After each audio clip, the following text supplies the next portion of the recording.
Hello friends, welcome to MS Maths. In this video, we are going to discuss about a topic for optics BSc first year, that is resolving power of grating. Grating जो topic है उसके बारे में हम discuss कर रहे थे और ये हमारा ग्रेटिंग को हमने पिछले कई वीडियो में डिस्कस किया है। आप देख सकते हैं हमारे वो सारे वीडियो हमारे प्लेलिस्ट में जाके, और प्लेलिस्ट की लिंक आपको डिस्क्रिप्शन में गिवन है।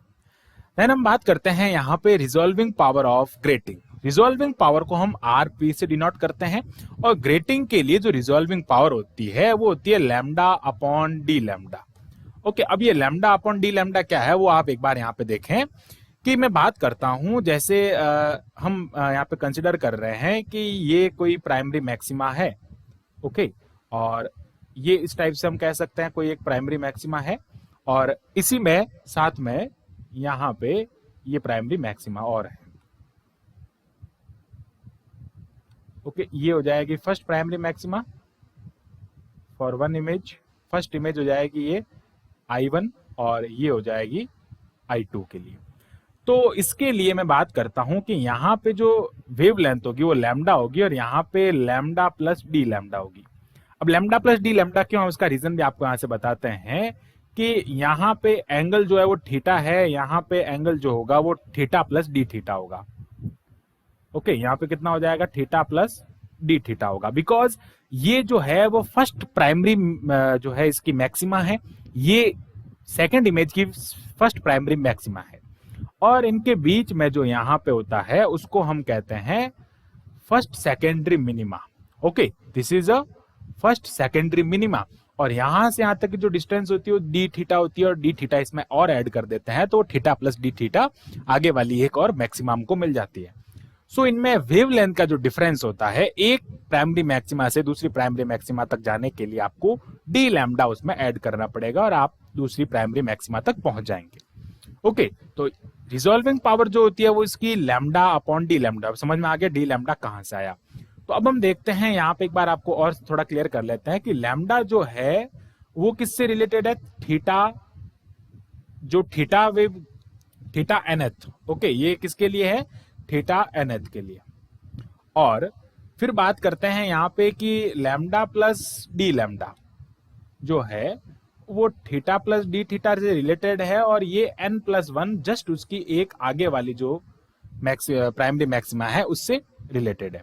ओके, अब एक चीज ध्यान रखें कि इनके बीच का जो एंगल होता है वो बहुत ही स्मॉल चेंज होता है, या फिर हम कह सकते हैं कि ये लैम्डा जो है ये हो जाएगी लैम्डा प्लस डी लैम्डा और बेसिकली मुझे ओनली डी लैम्डा के लिए बात करनी है ना, तो मैं क्या करता हूं कि यहां से मैं ओनली डी लैम्डा लिखता हूं। Okay, lambda plus D lambda तो नेक्स्ट के लिए है।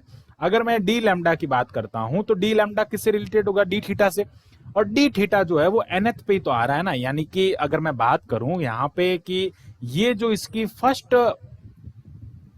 सेकेंडरी मिनिमा जो है वो कहां पे है, यहां से डी थीटा के डिस्टेंस पे, और डी थीटा के डिस्टेंस पे है तो हम उसको n ही कह सकते हैं। ओके, वो n+1 नहीं हो जाएगी, वो ओनली n ही रहेगी। तो ये एज ऑर्डर जो है वो ऑर्डर इक्वल रह सकता है, नियरली इक्वल हो सकता है order.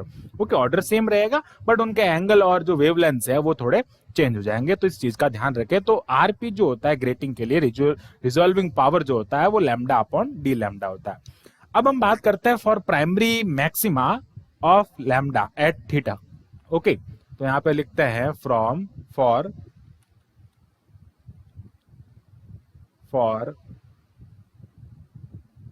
Primary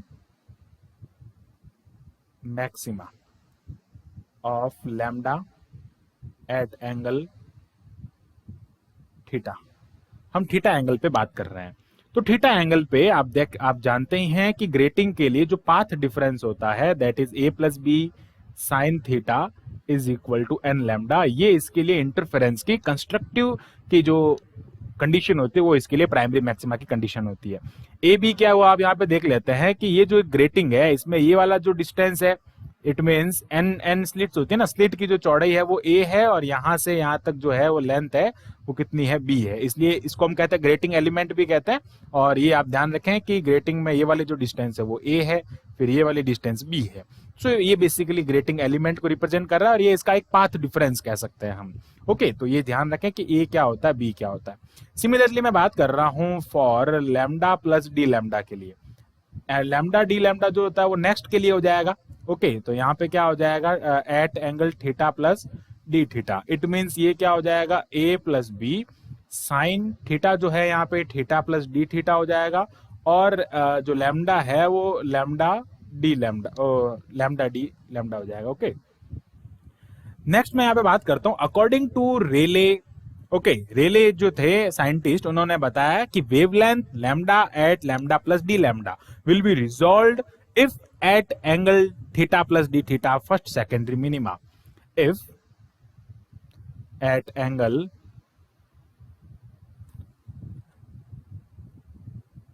theta plus D theta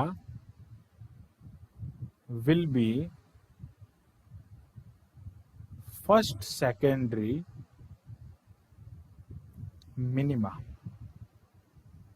ये कह रहा है कि अगर थीटा प्लस डी थीटा पे कोई फर्स्ट सेकेंडरी मिनिमा हो जाए, ओके, इट मींस प्रथम द्वितीयक मिनिमा जो है वो होगी वहां पे, तभी हम कह सकते हैं कि इस निम्निष्ट जो है वो यहाँ पे होगी, तभी हम कहेंगे कि वो रिजॉल्व होगी first secondary minima, then the wavelength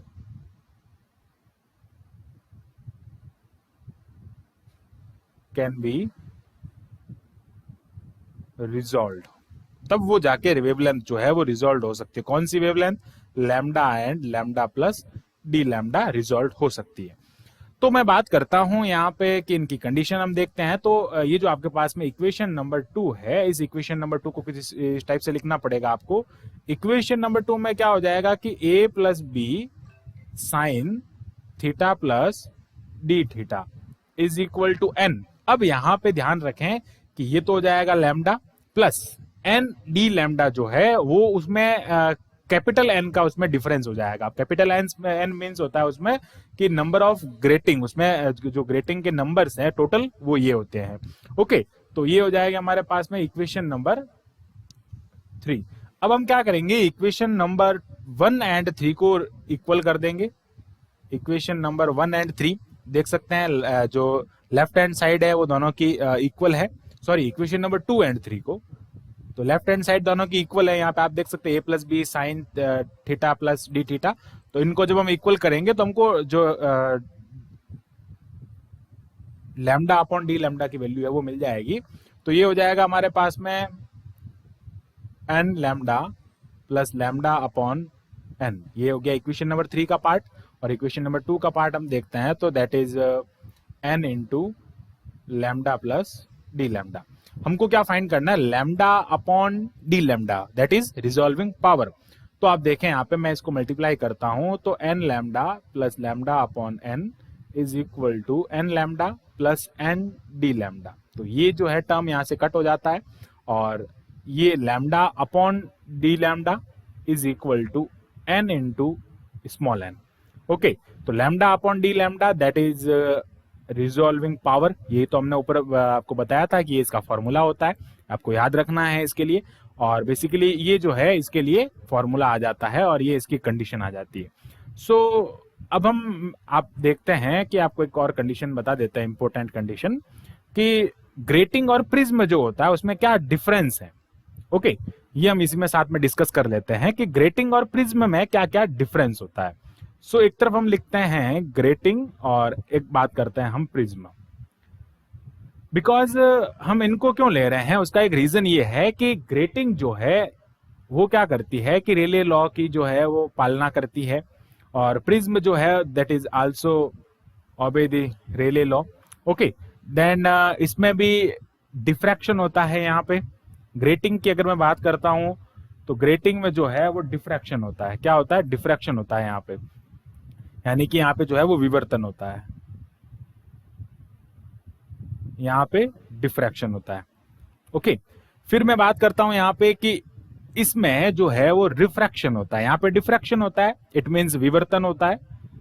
okay, यहाँ पे होता है विवर्तन, और प्रिज्म में होता है अपवर्तन।